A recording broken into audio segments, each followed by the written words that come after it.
Dr. Swanz here with Vital Force Naturopathy, and I'm a philosopher at heart. I don't know how much I've talked about this in the past, but I really feel like my philosophy training in college influences me more in some ways than my biology training.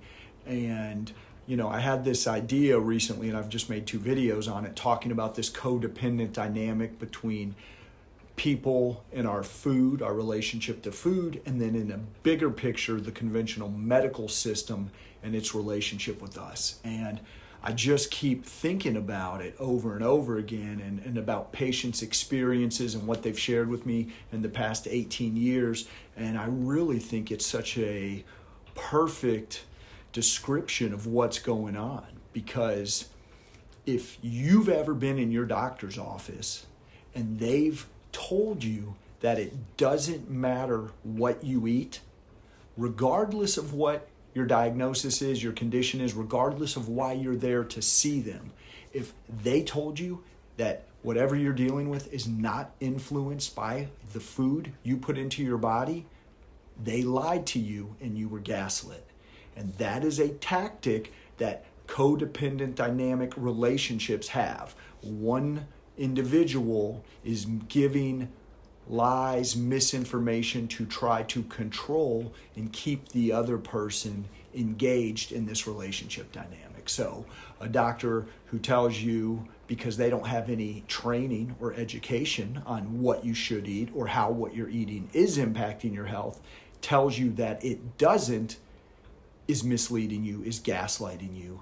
And it's a codependent dynamic. And we have to see this for ourselves in order to break free of this. Just like we do in a one-on-one, partnership relationship that has a codependent dynamic. We've got to see it, recognize it, and then say, I'm not willing to continue doing this anymore. So we're going to make a change.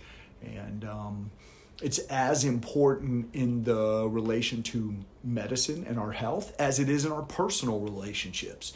I think in our personal relationships, we worry about the trauma and the kind of, PTSD we might deal with, the wounds, and how it's going to impact other relationships in the future. In the medical dynamic, there absolutely is still the emotional trauma, the PTSD. What's wrong with me? Why are you telling me nothing's wrong with me when I obviously don't feel well, right? But on top of that, there's the physical impacts of that codependent dynamic, the physical loss of health, the wasted time and money not doing anything to actually change your health. So we've got to be aware of these things and then willing to take a step away from them. It's a paradigm shift to transform our health. So hopefully I'll stop thinking about this sometime here in the next week or 2, but it just keeps popping into my head over and over again how dysfunctional this relationship is. And I think maybe part of the reason that is because people are waking up to how dysfunctional and detrimental that dynamic has been because of the decline in our health over the last 4 years. And if you are not aware, the United States is the least healthy industrialized nation in the world. We are the least healthy country. And that's because we have a very broken system, and we can't keep putting faith in a relationship that doesn't want to truly give back to us. So that's my thoughts. Thanks for watching, commenting, sharing, following on Facebook and social media. This is Dr. Swanz. Have a good one.